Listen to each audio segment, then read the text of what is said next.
ہریرہ رضی اللہ تعالیٰ عنہ کی سے روایت ہے، اللہ کے نبی صلی اللہ علیہ وسلم نے ارشاد فرمایا جب بروز قیامت سارے کے سارے لوگ فنا ہو جائیں گے، اس کے بعد لوگوں کو جو زندہ کیا جائے گا میدان حشر میں جمع کرنے کے لیے، ان کا حساب و کتاب کے لیے جب ان کو زندہ کیا جائے گا تو سب سے پہلے میری قبر کشادہ ہوگی اور اس قبر سے ہمارے آقا صلی اللہ علیہ وسلم نکلیں گے، اور سب سے پہلے شفاعت کا حق آپ ہی کو ہوگا، اور سب سے پہلے شفاعت کیے ہوئے بھی آپ ہی ہوں۔ ہمارے آقا صلی اللہ علیہ وسلم سب سے پہلے شفاعت کیے ہوئے ہوں گے، اس کے بعد سب سے پہلے ہمارے آقا صلی اللہ علیہ وسلم شفاعت فرمائیں گے۔ جب سارے کے سارے لوگ پریشان ہوں گے، نفسی نفسی کا عالم ہوگا، انسان پریشان ہوگا، تو سارے لوگ جمع ہو کر کے آدم علیہ السلام کے پاس جائیں گے شفاعت کے لیے، وہ بھی انکار کر دیں گے، کہیں گے میں نہیں اس کام کے لیے ہوں۔ وہ موسیٰ علیہ السلام، عیسیٰ علیہ السلام، ابراہیم علیہ السلام، اسماعیل علیہ السلام، گویا کہ سارے کے سارے نبیوں کے پاس یہ جماعت جائے گی اور کہے گی کہ میری شفاعت کرے، میری شفاعت کرے۔ ہر نبی کی امت اپنے نبی کے پاس جائے گی تو سارے کے سارے نبی کہتے ہیں کہ نہیں میں اس لیے نہیں، میں شفاعت نہیں کروں۔ آخر میں ہمارے آقا صلی اللہ علیہ وسلم کے پاس جب جماعت جائے گی تو ہمارے آقا صلی اللہ علیہ وسلم ایک جگہ پہ بیٹھے ہوئے فرما رہے ہوں گے انا لہا آ جاؤ شفاعت کے لیے۔ سب سے پہلے شفاعت ہمارے آقا صلی اللہ علیہ وسلم فرماتے ہیں۔ سرکار اعلیٰ حضرت عظیم البرکت مجدد الدین و ملت فرماتے ہیں کہ نماز یکساں میں تھا یہی سب کہ آیا ہو معنی اول و آخر کے نماز یکساں میں جب ہمارے آقا صلی اللہ علیہ وسلم پہنچے ہیں تو سارے کے سارے انبیاء کرام جو ہمارے آقا سے پہلے کم بیش 1,24,000 یا 2 لاکھ انبیاء کرام یہاں پہ دنیا پہ آ چکے، وہ سارے کے سارے لوگ صفے باندھے کھڑے ہیں۔ اس کے بعد ہمارے آقا صلی اللہ علیہ وسلم جاتے ہیں تو سارے کے سارے لوگ ہمارے آقا صلی اللہ علیہ وسلم کا استقبال کرتے ہیں۔ اذان ہوتی ہے، اس کے بعد مصلی امامت پر کون جائے گا؟ کسی کی ہمت نہیں ہوئی کہ مصلی امامت پر کھڑے، سارے کے سارے لوگ کھڑے انتظار کر رہے ہیں کہ کون مصلی امامت پر جائے گا۔ آخر جبریل علیہ السلام نے ہمارے آقا صلی اللہ علیہ وسلم کا دستے پر پکڑا اور مصلی امامت پر بٹھا دیا۔ پھر میرے آقا صلی اللہ علیہ وسلم نے سارے انبیاء کرام کی امامت فرمائی، ان کو نماز پڑھائی، اور نماز کے بعد فارغ ہو کر سارے انبیاء کرام نے اپنا اپنا خطاب دیا۔ ہمارے آقا صلی اللہ علیہ وسلم کی شان افضل بیان فرمائی، اللہ تبارک و تعالیٰ کی حمد و ثنا کی، سارے انبیاء کرام نے اپنا خطبہ پڑھا۔ تو سرکار اعلیٰ حضرت ارشاد فرماتے ہیں کہ نماز یکساں میں تھا یہی سب کہ آیا ہو معنی اول و آخر، کہ اول اور آخر کا معنی ظاہر ہو جائے کہ اول اور آخر سے کیا مطلب ہے، کہ دست بستہ ہے پیچھے حاضر، کہ اس سے پہلے جو سلطنت کر رہے تھے،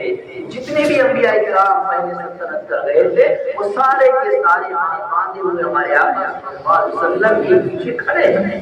اس سے یہ ظاہر ہوا کہ سارے انبیاء کرام میں جو سب سے اہم مرتبہ، سب سے عظمت و بالا مرتبہ ہے وہ ہمارے آقا صلی اللہ علیہ وسلم ہے۔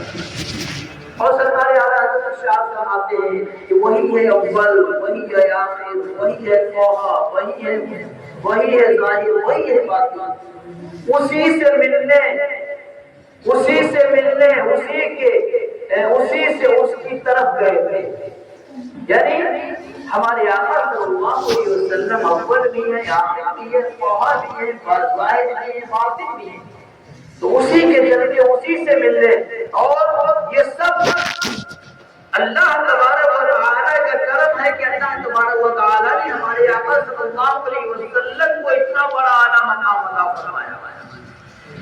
اور پھر اللہ تبارک و تعالیٰ نے اپنے جلووں کو اپنے پاس بلایا، کہ بلانے والا اللہ تعالیٰ ہے اور جانے والے سرکار ہیں۔ جب اللہ تعالیٰ بلا رہا ہے اور ہمارے سرکار جا رہے ہیں، پھر اس میں کہنے کی کوئی گنجائش نہیں ہے کہ اتنے وقت میں اتنا بڑا سفر کیسے ہو گیا۔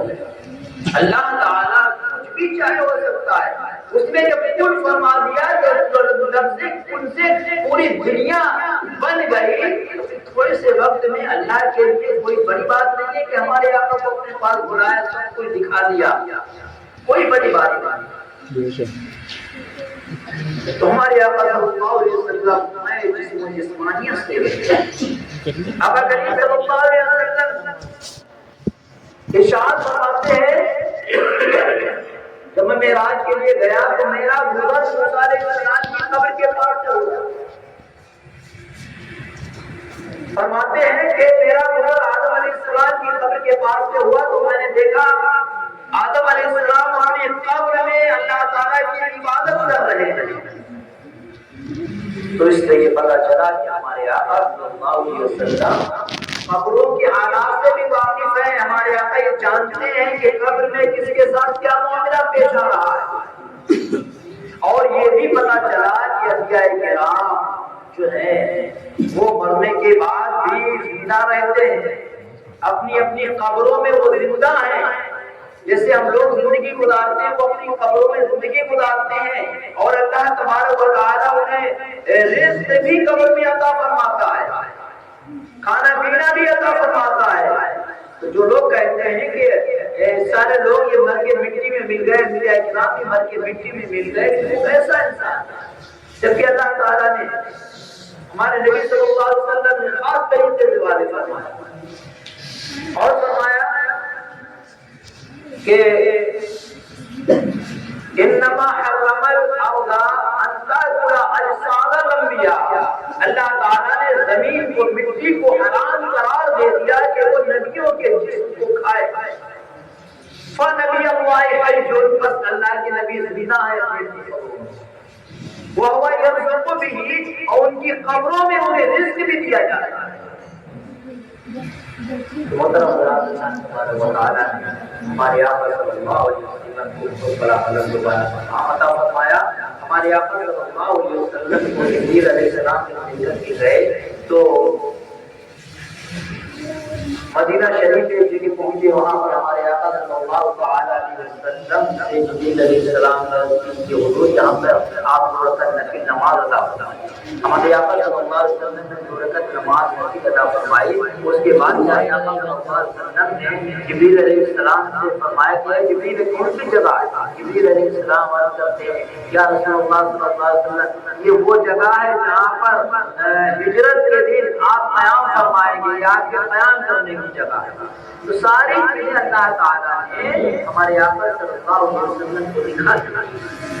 اللہ تعالیٰ کی بارگاہ میں دعا ہے کہ اللہ ہم سب کو ہدایت عطا فرمائے اور پروردگار عالم ہم سب کو احکام شریعت کا پابند بنائے۔ اب تک مبارک